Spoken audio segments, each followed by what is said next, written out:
Welcome to yeah, that's right, final countdown. Thank you, thank you, thank you. Welcome, everybody. We have some folks in chat. I'm happy to see that. I'm super excited that everybody is joining. It's an honor to have you. Absolutely. Pray for Podcast Puppy. He's a little bit sick. He's not feeling well. So that's I was just a little late getting to the chair. Thank you for your patience. God bless you all. All right, today, it pays to be early. Pays to be on time. Again, hello to everybody in chat. Thank you so much. Thank you to everybody listening and clicking the like button. I certainly appreciate that. So today, I'm excited to do this because, well, first, let me welcome you if you've never been here before. Welcome to the True Word Faith for Life podcast. Stay tuned to hear the end. At the end, I'm going to give my view on the presidential debate, some other issues relating to that, and the real problem nobody's talking about. So I'm eager to do that. I'm eager to rock and roll. Hello, Saint JPM. How are you? And MCH makes I love that. Make change happen. That's super cool. That's a neat name. You both have neat names. Neat. I don't have a cool name. It's just Dr. Sean. That's it. Not really much. There's not much flair there. Anyway, hey, Robbie. God bless you, sweet lady. I know you're getting more and more nervous. Robbie's listening on X, the X platform. And we are live on Facebook. Hello, Facebook Live audience. And hello, gosh, we're on Facebook Live, X, and on YouTube here. So it's super exciting to have you. Again, stay tuned to the end to hear my view on the presidential debate and the real problem nobody is talking about. Now, let me ask you this. If you find this useful, this podcast useful, and if you maybe peruse the other videos, I think we have 62 videos now, and some shorts. Don't forget to look on the shorts. I enjoyed doing the most recent one on James 1:2. And just so you know, we're praying for Rusty, and that I think it's July 3rd is going to be one of the biggest days in his life. So I had the privilege of kind of watching Rusty grow up a little bit, coaching him in Little League baseball. I think we were called the Power Mites. It was fun. He's a great kid. Well, he's grown up now, and he's got to have some major surgery, and he's going to do fine. God's going to bring him through. God assembled an awesome team of surgeons, and so we're excited about how great he's going to feel after. Yeah, okay. The first 72 hours probably not going to be a party. And somebody's had a bunch of surgeries, definitely not going to be a party. But what I will say is he's going to feel so great.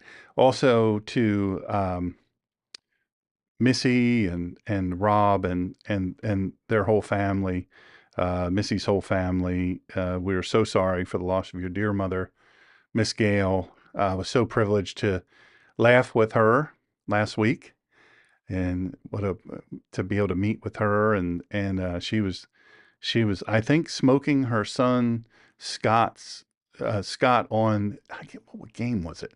Some phone game, and I was blown away by how she could be talking on the phone and playing this game against her son, who she was talking to at the same time. And she was laughing and everything, but she was struggling.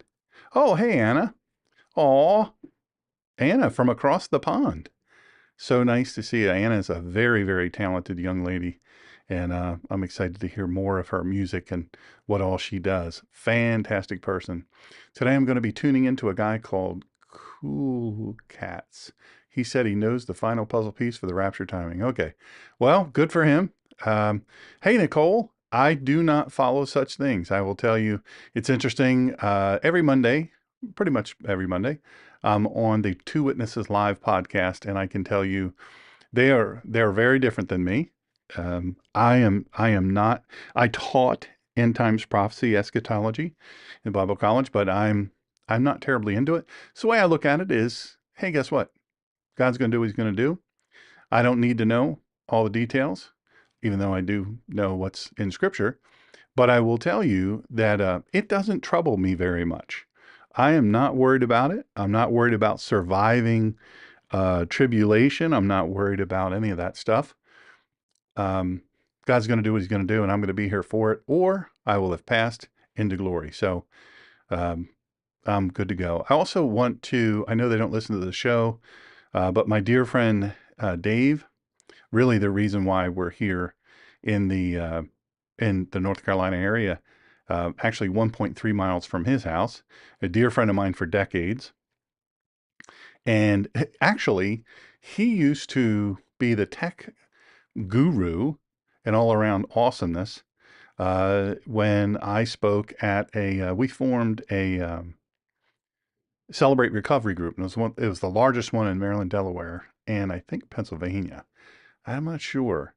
I know we were the largest in Delaware and Maryland, but I don't know about Pennsylvania. Anyway, so either way, it was a vibrant um, ministry, and Dave was a huge part of that because he made me sound good. He couldn't make me look good, but he made me sound good every night and or every time I would be there, and we would be weekly. We would meet weekly, so it was fun. That was a really, really cool thing. I really, really, really wish that I could. Wish that I could do that again, but I'm not really here. So, Nicole, I appreciate your comment. I love the fact that you teach and talk about application life. My goal, thank you for saying that. My goal, and certainly, I understand the rapture is interesting, and I do teach about it. I still teach about it and talk about it. But what I love to do, my whole goal in life, is to teach something that you can put into action, into play immediately. I love doing that. So um, that's, that's just fun for me. But I love teaching scripture. I've got my right hand on one, two, three, four, I think 4 or 5 Bibles here, and another 45 over there, and right behind me on the bookshelf. And so I really, really, really love teaching scripture. And I love teaching it in such a way that people can apply it immediately to their life. So remember, stay tuned to the end to hear my view on the presidential debate. The real problem nobody is talking about. And I'm going to talk about it. Why not? So you've heard me talk about Sara Lamm. Well, she just recently wrote an article. I'm going to have her on the show. Come heck or high water, I'm having her on the show. She is amazing. She made Aliyah to her and her family made Aliyah to um, Israel. I don't remember how long ago it was, but it's not been that terribly long. And she works with Israel Bible. I think it's Bible 365. Anyway, uh, so Aliyah means to ascend. So when you go to Israel, when you're a Jew, they don't turn anybody away. If you're a Jew, you can come to the homeland. And it's really cool. It's super cool, actually. And so they come, and they their whole lives changed. And now she writes. I think does a fantastic job. So anyway, fantastic article. The article is "Thou shalt not kill." And so the name of today's episode essentially is Decoding Thou Shalt Not Kill, the True Meaning Revealed. And again, stay tuned to the end. We're going to have a frank conversation about the debates last Thursday, presidential debates in the United States. So anyway, she wrote another fantastic article, Sara Lamm, and that inspired this podcast. Really, really, really dig how she gets to the point. She's very clear about it. It also, the other thing that motivated this was questions from the community of believers on the seeming conundrum of war fighters fighting those who seek to harm society, and then the commandment, "Thou shalt not kill." So anyway, welcome back, family, to another episode of True Word Faith for Life. I am your host, because I realize now I didn't introduce myself. My name is Sean, and today we're diving into this fascinating and crucial topic: the importance of accurate biblical translation. And again, this is inspired by Sara Lamm's insightful article, Lost in Translation. And so we're going to explore how mistranslations can lead to significant misunderstandings, particularly concerning one of the most vital commandments. So let's get started. Why not? The most important moment in Jewish history is undoubtedly when the Israelites stood at the foot of Mount Sinai and received the Torah. So imagine this scene, the people fasting to attain ritual purity, the sky filled with thunder and lightning, all leading up to the giving of the Ten Commandments. So these commandments are the foundation of moral and ethical behavior in both Jewish and Christian traditions. But what if one of these commandments has been mistranslated for centuries? What if? What if? I mean, that's a big deal. I talk all the time about the importance, my Kehillah. If anyone from the Kehillah is listening, little things don't mean a lot. They mean everything. That's right. It means everything. Little things mean everything. And so a little translation can go a long way. A little mistranslation can go, wow, the damage it can cause. So important. So today we're talking about the commandment often cited as thou shalt not kill. However, the original Hebrew text reads, and I'll spare you, lo tirzak, which translates accurately to you shall not murder. This distinction is crucial. The term murder refers to the unlawful premeditated killing of one human by another, unlike killing, which can include justified acts like self-defense, wartime actions, judicial executions. So the King James Bible, and I'm not here, listen, if you're a King James only person, hey, more power to you. Read the Bible, you read the translation you will read. That's what I really believe that. I think, yes, it's super important to be accurate, but at the same time, if you're not going to read a translation because it's too hard to read, read what you can understand, read what you can read, buy what you can read. But the King James Bible, the Authorized Version, among other translations, uses the word kill instead of murder. Now, the King James is 1611, right? The Authorized Version, because that's what Jesus carried. This leads to broad and often inaccurate interpretations. Inaccurate interpretations. More recent translations, like those found on Chabad, which is CHABAD.org, Chabad, correctly state, you shall not murder, maintaining the specificity of the original Hebrew. This precision is essential for understanding the true ethical and moral guidance of Torah. Let's look at Exodus 22:2, which provides context on when taking a life might be considered justified. If the sun is risen on him, there is blood guilt in that case. He must make restitution. If he lacks the means, he shall be sold for his theft. So accurate translation preserves these nuances, distinctions, and these, listen, this is me. This is not her. Again, little things mean everything. Little things don't mean a lot. They mean everything. It is so utterly critically important. It is so critically important that we understand the context. We must understand the community to whom, or the audience might be just one person. Scripture might be speaking to just one person at that time in that place because of a certain reason. It helps us to know. It's everything to know what that's about, to know all the details. So, nuanced distinctions fostering, back to Sarah's excellent article, fostering a deeper understanding of the text. This is not just an academic exercise, it has real world implications, especially in contemporary issues. For example, the term genocide is often misused by those uninformed about the specifics of conflicts and actions taken in defense. Now, this is me. I'm going to, if you are a person that is super triggered by political and biblical conversation intermingled, that you're probably going to be triggered, because I'm going to tell you, they are inexorably linked. They are absolutely, completely linked. So important. This is so critically important. So back to Sarah. The actions of the IDF in Gaza targeting Hamas terrorists who pose direct threats are often mislabeled as genocide. However, these measures are aimed at terrorists, not civilians. It's essential to understand the difference between premeditated murder and defensive actions. This understanding stems directly from the correct interpretation of "you shall not murder." Okay, back to me. We're going back to Dr. Sean.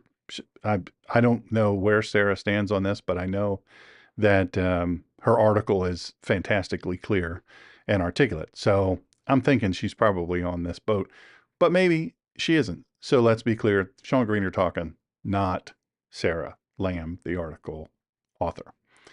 The IDF, all of my experience with the IDF, Mossad, and some of the other units within the Israeli defense and military and their intelligence agencies indicates to me, by personal experience, they are the most careful in trying to protect innocent civilians. Now, I do the innocent air quotes because, my goodness, most of the hostages have been kept in homes of some of them are doctors and nurses, and some of them are that are keeping these hostages. They're regular civilians, right? So this is where they are. This is where they're being kept, and certainly they are anything. They're certainly not innocent civilians. So they're playing a role in this, and make no mistake about it, hundreds of thousands of them were in the streets on October 7th, hooting and hollering, and in a just a almost orgasmic uproar, excited over the victory that they had over Israel and the bodies that were being brought back. They were cheering for them being dragged through the street, women who had been raped, who had been horribly, horribly harmed, watched their babies be murdered in front of them. Just so many horrible, horrible things. They're cheering. So, innocent, not so much. Anyway, let me just reread what she wrote. The actions of the IDF in Gaza targeting Hamas terrorists who pose direct threats are often mislabeled as genocide. However, those measures are aimed at terrorists, not civilians. It's essential to understand the difference between premeditated murder and defensive actions. This understanding stems directly from the correct interpretation of "you shall not murder." Now, back to me. So when I say premeditated murder, I want to give you an example. I did not do this on the Two Witnesses Live broadcast. I'm very limited on time there, and I'm a guest there, so I have to respect their time limits. That said, I didn't get a chance to discuss this. So an example would be someone down the street says, "Hey, they're talking real quiet on a cell phone or whatever," and they say, "Hey, down the street here, and I'm seeing these people. They have guns and torches, and they say they're coming to your house, and they're going to kill Dr. Sean. They're going to kill you. They're going to murder you, and they're going to rape Miss Colleen, and they're going to kill Podcast Puppy. They're going to burn your house down with you in it." Yeah, that's what they're going to do. That's what they're saying. They're all set. They're getting all jacked up, all, super excited about it. So what do I do? What do I do with that information? Well, of course, I'm going to call 911. Somebody has to come and report the carnage, right? They're most likely not going to get here to stop it. Having been a police officer and having been in that role, I can tell you Most often, you're just there writing the report. You're collecting all the evidence. You are trying to kind of refit the puzzle. You're trying to put the puzzle pieces together. So that's what you're doing, right? You're almost never going to get there to stop it. I'd sneeze 10 times a day. Sneezing is the funnest thing ever. Nobody ever says that. So I know that police officers generally are minutes away. And if you live, look, I live what could be considered to be rural. If you live rurally, police officer might be 25 minutes away. And I understand that. It's up to me to protect myself and my family. It's not up to the police to protect me. They're not tasked with saving my life. I'm tasked with that. So with that information, I'm ready. Obviously, I have more training than most people have, but I'm ready. So you're going to come up here and you're going to set my house on fire. Okay, I'm not going to go into it, but I've got some tactics that will be deployed against you, which will thwart your big plan and put you into the dirt nap category, the meeting of the worms.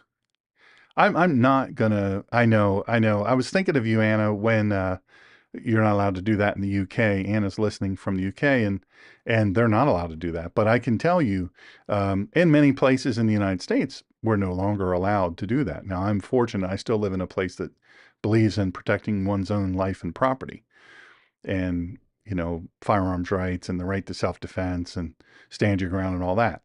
So if somebody comes toward my house and they've got a torch, or my neighbor's house, quite frankly, they're going to get picked off and they're going to drop. And then whoever picks up their torch and keeps walking this direction, if they don't turn and run, they're going to get picked off. And then the next one and the next one and the next one. I have plenty of rounds. It's okay. Ammo is not as expensive as my life, the life of my family, or podcast puppy, or whatever I have worked for and my wife has worked for in this home. I'm just not going to stand for it. So, premeditated murder, is that premeditated murder? Or is that a defensive action? Well, they had on their mind premeditated murder. I have on my mind defensive actions. I'm just not going to allow someone to kill me. It's gonna go down. We're gonna throw down. It's just not going to be one of those situations where it's easy for you. I'm going to make it challenging. And maybe I don't live, but I'm going to not go alone. So anyway, so all of that, I wanted to illustrate for you the difference between the two things. So the 10 Commandments, this is back to Sara Lamm. The 10 Commandments given on Shavuot are timeless guidelines that help navigate our daily lives. Now, remember back to me. Remember what I often, I'm never going to finish this article. That's inquiring minds want to know. Remember what I often say about the biblical languages of Hebrew, Aramaic, and Greek. If we misinterpret these commandments, we contribute to severe ethical ambiguities. Right? Look, again, little things don't mean a lot. They mean everything. You know,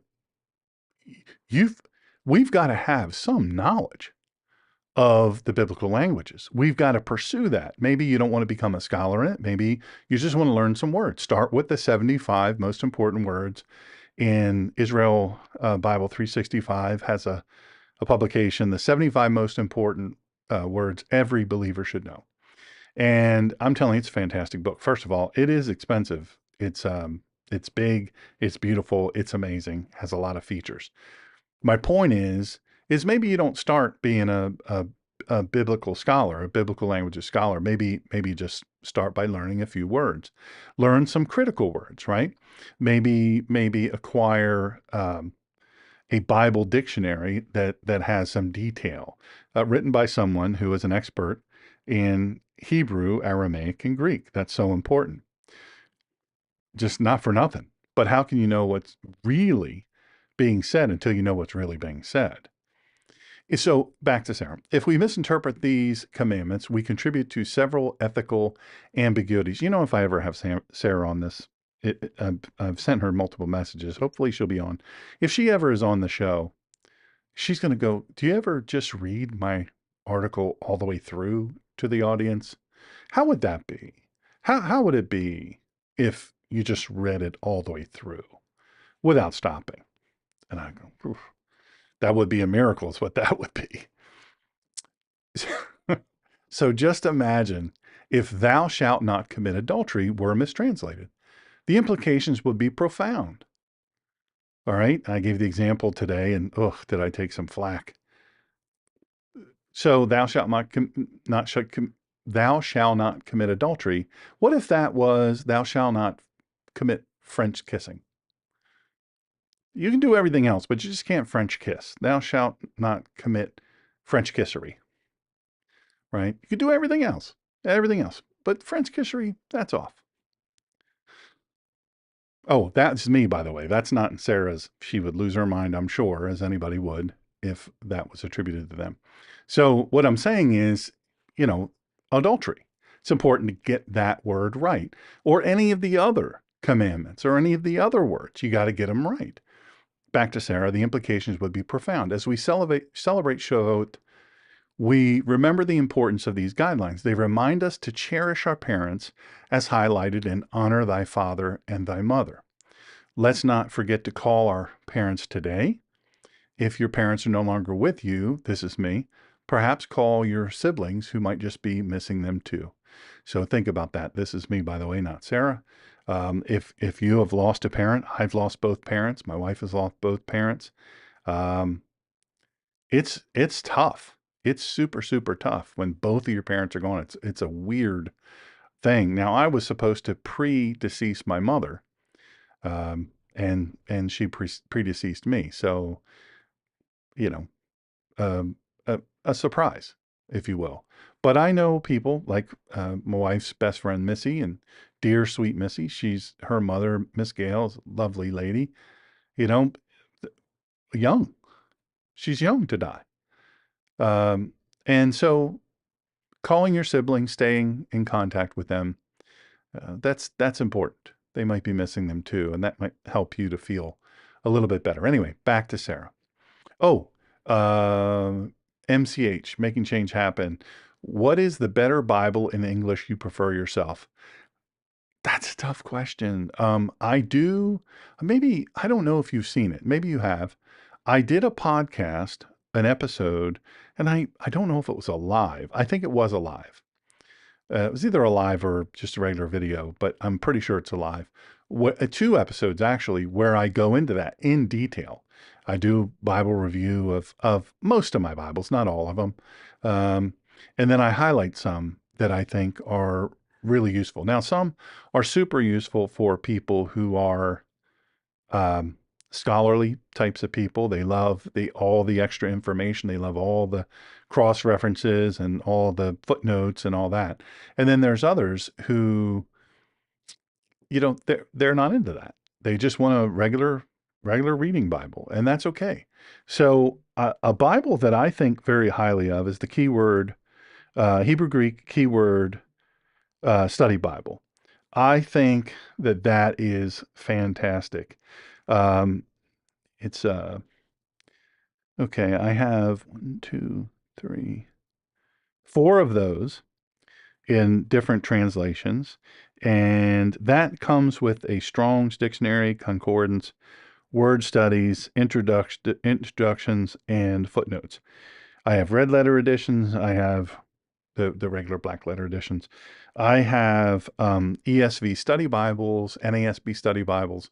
I like the ESV and the NASB study Bibles. I think they're fantastic.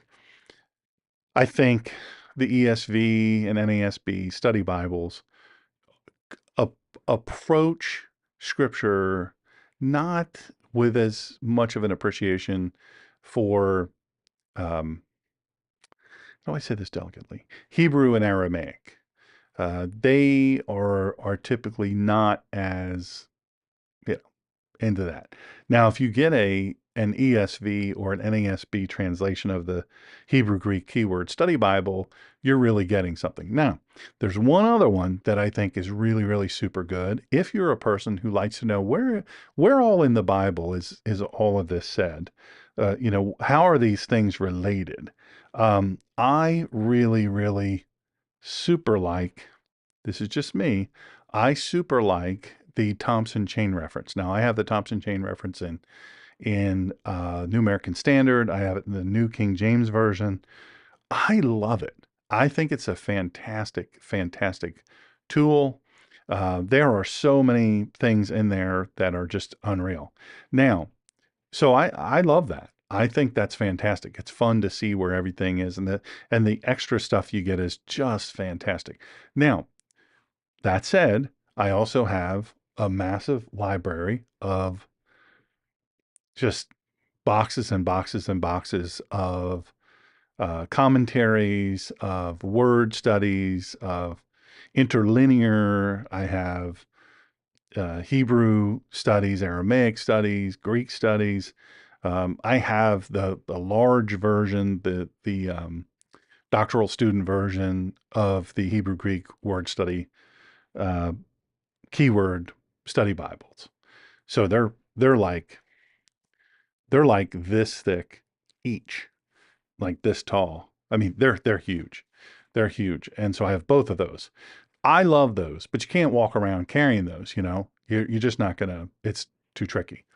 So I hope that answers your question, and maybe somebody else was wondering that. Anyway, scroll. In today's world, this is back to Sarah. In today's world, where terms like genocide and murder are often misused, returning to the original Hebrew text provides clarity and reinforces the enduring relevance of the Torah's teachings. The IDF's ethical calculations, rooted in biblical principles, are a contemporary example of these ancient guidelines in action. By understanding the true meaning of these commandments and applying them to modern challenges, we can uphold the Torah's wisdom and build a more just and ethical society. By the way, if I haven't thanked you for this, thank you for This Is Not Her, This Is Me. Thank you for subscribing to the True Word Faith for Life podcast. I really appreciate it. Thank you for sharing this message. Fantastic. So it means a lot to me, by the way. I don't think a lot of people really know how much I appreciate that. It is fantastically important. Um, I have a goal to get to 1,000 subscribers. I'm only at 389. I have a goal of, I think it's 11,000 watch hours by the end of this month. I think 11,000 or 8,000. I can't remember. No, 10,000. 10,000 watch hours by the end of this month. And I'm at 8,000 and something. I really, really want to hit some goals. Why? Because that tells me I'm over the target. That tells me I'm doing what I'm supposed to do. And that's important to me. That's very, very important to me. This is a lot harder than you would ever think. I mean, I've poured in so much money that I didn't have. I had to sell my body to, just kidding, not really, sort of, to buy a lot of this stuff, which I was, as if you've listened for any length of time, hey, Nancy Flanagan, she's the reason I'm doing this. I told a story, and maybe I don't want to tell it now because I don't want to hold you up. It's 6:34 already. Nancy prophesied that I would be speaking to oceans of people, and I have. I have. It's kind of crazy. And so here I am again because I didn't die. So why not? Why not? So I want to also, there's a couple things that I want to direct you to, by the way, while I'm thinking of it. The one is my short on, I guess you would say it's worry, right? I would say that worry would be the topic. It's the last short that I did. So if you look at the YouTube channel, and you go across to short, then there are these little, anywhere from 10 seconds to 1 minute. It can't be more than a minute. And this is 56 seconds or 57 seconds. I mean, it's very short, but it comes at you quickly. So I would encourage you to watch that, because I think that's going to lift your spirits. It's going to really, get you pumped up. Very important, very, very important. Israel Bible Plus, I think, is the organization that carried that article, by the way. The article that Sara Lamm wrote that I talked about. So I want to make sure I get that right and give her credit. I have the link to her article, actually to her author page at Israel Bible Plus. I think that's what it's called. That is the I think it's down below. I see Facebook people go like this. It's down below, and they say that. I put the link down below, so it's in the description of this podcast down below. I don't know if it is or not, by the way. I don't know. I just hear him say it. I just wanted to say it to be one of the cool kids. So I'm going to give you two extras here. The first is I'm going to talk about the presidential debate and the real problem nobody's talking about. And then I'm going to share with you of such just so powerful passage of scripture that I can't wait. I'm going to close out the show with that. So I want to share this with you first. And the reason I'm going to put the scripture at the end is because after you hear this, you may be down. You may be bummed out. As the Inzers say, oh, I'm bummed out. So, and I understand that, because what I'm about to say is not fun to take in. It's hard. It's super, super hard. So here we go. Because y'all are grown-ups and you can handle it, unless you're children that are listening, in which case, buckle up. So the debate, the U.S. presidential debate, Donald Trump versus, when Donald Trump is number 45, he was the 45th president, debating the 46th and current president, President Joe Biden. Now, let me clarify one thing first. And when I say this, we're not best buddies. We're not even friends. And right now, he's not going to recognize me, because I don't think he recognizes anybody. But I knew Joe Biden. I knew several of the Bidens, because when I was a police officer in the state of Delaware, Joe Biden, the senator, pinned on my badge. Yeah, I know. He pinned on my badge. And at my graduation, which was beautiful, it was a beautiful graduation, really a privilege to serve that agency and the people of Delaware and in Newcastle County, Delaware. And President Biden pinned my badge on. He was the big, guest. And in his defense, he was at almost every graduation, every academy graduation. He really did support the police in the state of Delaware. However, I sang the national anthem. I sang it with a buddy of mine who was also graduating from my agency, who sadly died at a very young age, horrific car crash, and passed away after a very lengthy, terrible, awful. He lingered, and it would have been a gift to just die at the crash. And I can identify with that, because with what I've been through, might not have been so bad, but I've gotten to see a lot of beautiful things and experience a lot of beautiful things from this end of the veil and this side of the veil. So, hey, I'm fortunate. Anyway, I sang the national anthem. My buddy Dave was supposed to sing with me. That Warner Brothers frog, when it was time to sing, nothing came out. He locked up. God bless him. It was really, really kind of tough, but you know what? You got to rise to the occasion. So I realized he wasn't singing, and that, I was singing the high harmony part, and there was nobody singing the melody. So I decided, well, I'm just going to sing the melody if he's not singing. So I sang the rest of it, and that left an impression on then Senator Biden, now President Biden. And so he came up to me afterwards very kindly and said, "Hey, you've got a heck of a voice. I really, really, really enjoyed that. Great job." And maybe, if I have some events that we have a the national anthem is being sung. Maybe I call on you. I said, it'd be an honor to do it. He was a very affable guy, hard not to like on that kind of surfacey level. The problem is, and anyone who is from Delaware, who is in any way connected, knows that Biden is a terrible, terrible liar. He has been an habitual liar. Phew, good lands.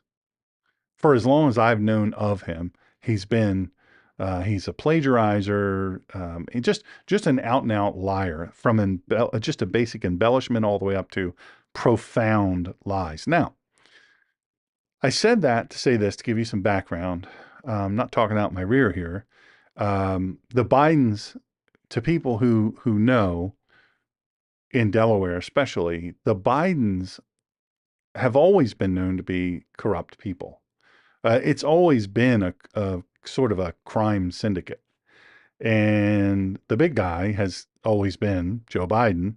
And Joe Biden has had to step down from presidential campaigns from which he was most likely going to be the nominee because he got caught plagiarizing, serious plagiarizing.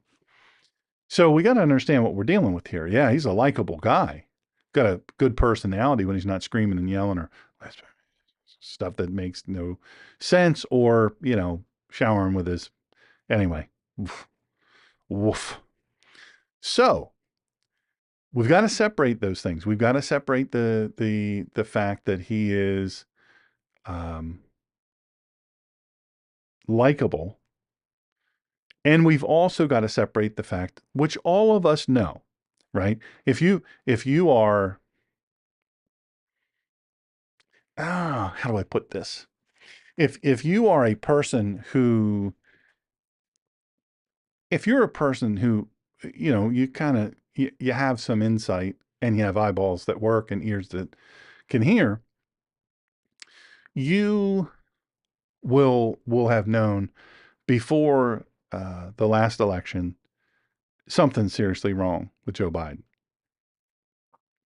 I said to my family at the time, I said, Joe Biden has dementia.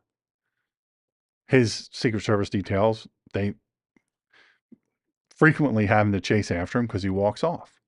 He falls asleep in the middle of conversations. This is back then. They all knew it. Everyone knew it. Everyone around him knew it. All the pundits knew it. All the insiders knew it. All the pundits knew it. If you were on the left, you knew it. If you were, any known at all, you knew it. So the problem is the debate obviously was an abysmal, abject failure of a debate. It was horrific. It was a car crash upon a car crash, throwing a plane crash, throwing a train crash, maybe a boat crash, a yacht crash. How about a cruise ship crash? How about a spaceship? All crashing at once. It was disastrous, as you know. And of course, that's what everybody's talking about. Everyone is talking about how bad a job he did, how awful it was, and how it reveals to the American public and to the world and to our enemies, other world leaders, and to our enemies that this guy's, he's not there. He's not there at all. So that's what they're talking about. And they're talking about, what do we do here? 25th Amendment? Do we invoke that? He's already been approached about stepping down. Don't believe any of the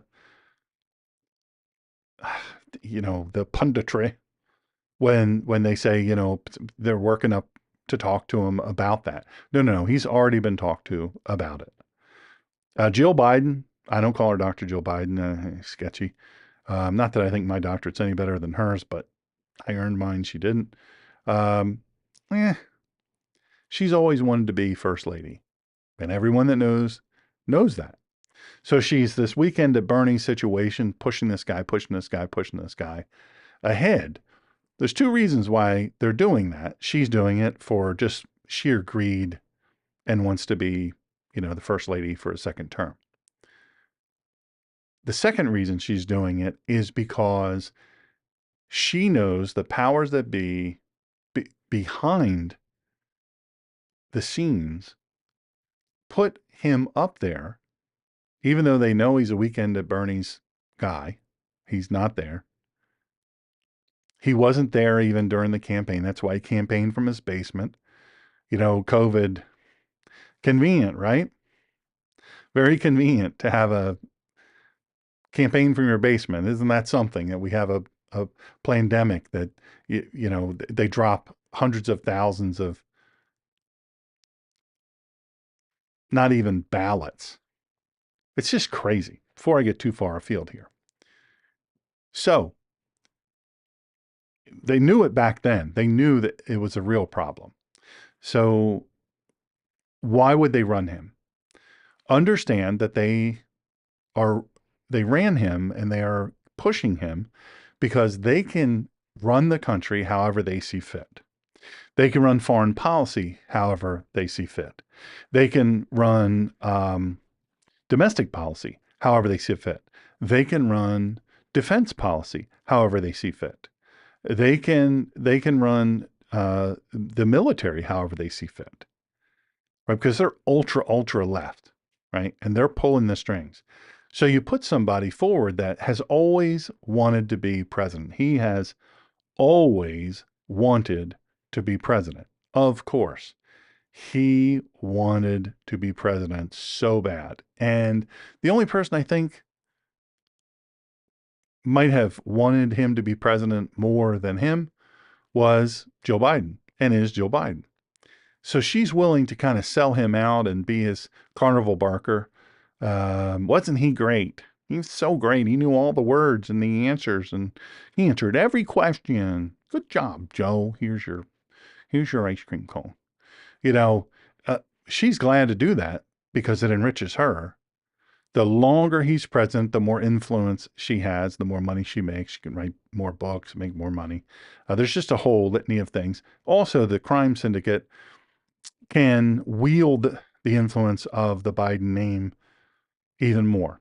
If you don't think that Hunter Biden did that and that Hunter Biden wasn't the front piece they didn't mind putting Hunter out there to do the legwork and potentially take the fall, because he's been a crackhead and a druggie for a very long time. He's been known to be just an absolute disaster in Delaware, but he keeps getting pushed along. And so they don't mind, because if he goes to jail, hey, it's, how's that terrible? So they keep doing this. They keep pushing and pushing and pushing and pushing because they're making millions and millions of dollars selling out everyday Americans. Now, the thing that nobody is talking about, or maybe a few are talking about it by now, is this. Yes, we should be angry at the Bidens. We should be angry at Joe Biden, Hunter Biden, Joe Biden's brother, who's a scumbag, by the way. Only Hunter is more of a scumbag than him. The family is really, really a disaster. It's a car crash, as I said. The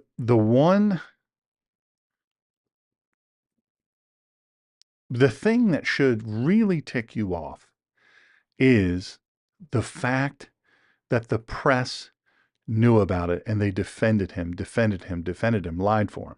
The left, the Democrat Party, they knew, 100% they knew.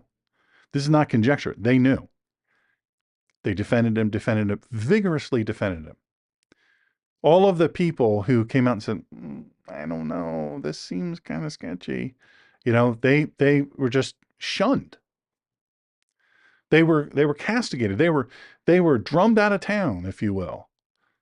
They were made fun of. Many lost their jobs. So, that's what you got going here, right? You got all that going here. And you were told that you were an ageist. They all worked to convince you that you were a terrible person because you thought these things about him, because he slurred his speech a little bit. Well, he's a speech impediment. So how awful are you? It told you he was fine. They said the country is safe. And then 13 American heroes were sent home under American flags in a metal casket.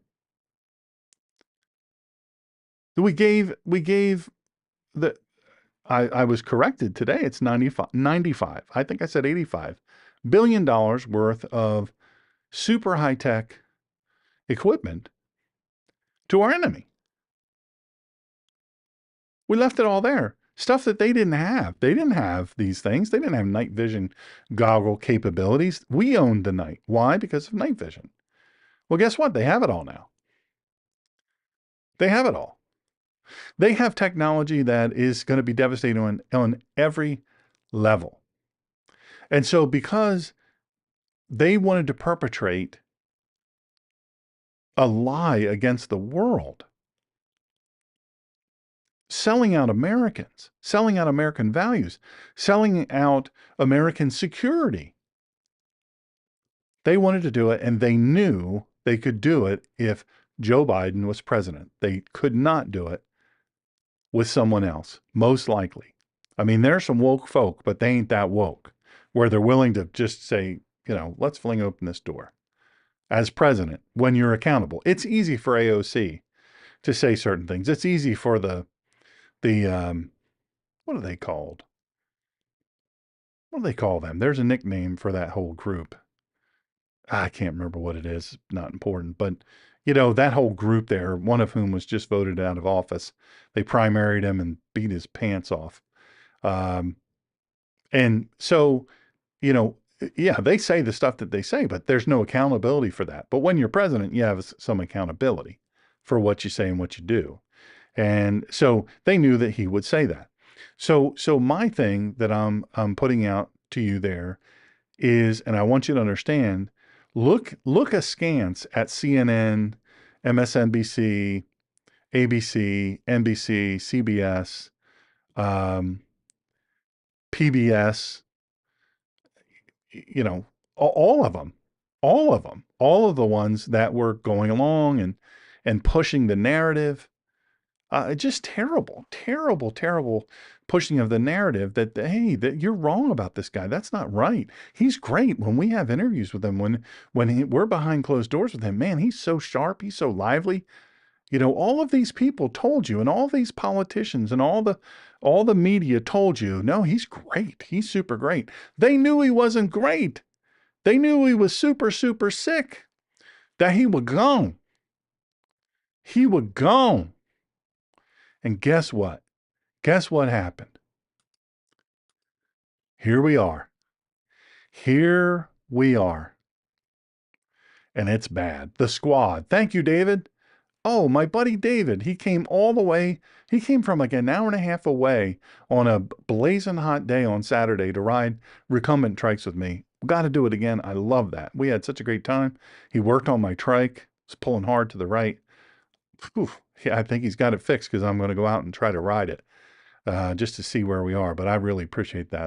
That was awesome. Thank you, David. So that all said, the squad, they have no accountability. They just say whatever they want. They just want clicks.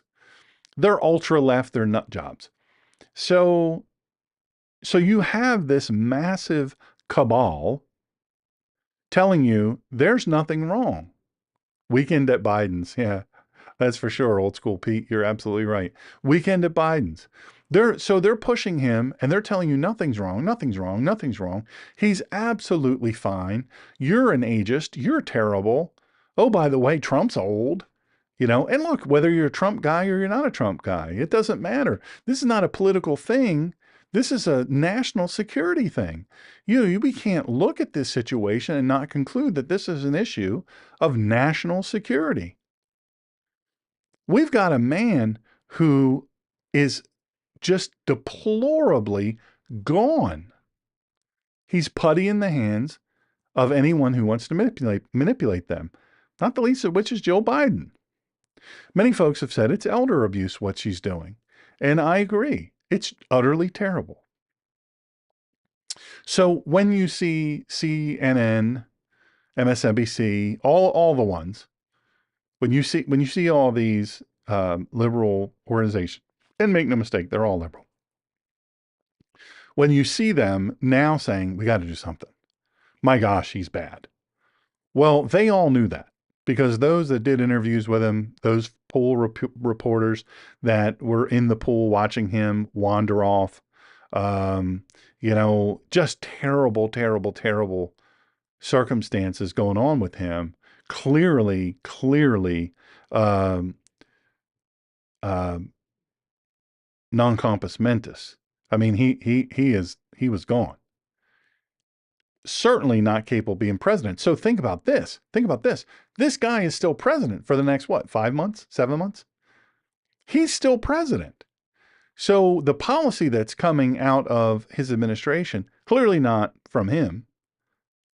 He says what they tell him to say. He says what's on the teleprompter. But all these news organizations, they told you, they looked you in the eye and told you. Chris Coons, senator from Delaware, he looked you in the eye and said, you're terrible. You're terrible for thinking that. Joe Biden, I know, is the best guy ever in the world. And all of the others, from the squad to all the other, stars on the left, they told you, no, you're wrong to think those things. He's great. They all lied to you. And what was the cost of the lie? Our national security. It just came out that we're anticipating a major terrorist attack, both here in the homeland and overseas. I have friends that are still serving honorably in the United States military. They're serving overseas. And I can tell you, they tell me it's never been hotter than right now. Everything is wound so tight. Heads are on a swivel. Everybody's paying attention because we're in serious trouble. And in this country, millions of people under this administration willy-nilly have been allowed into this country. And we know that many of them are terrorists. Many of them, all military age. This is insane. This is crazy, my friends.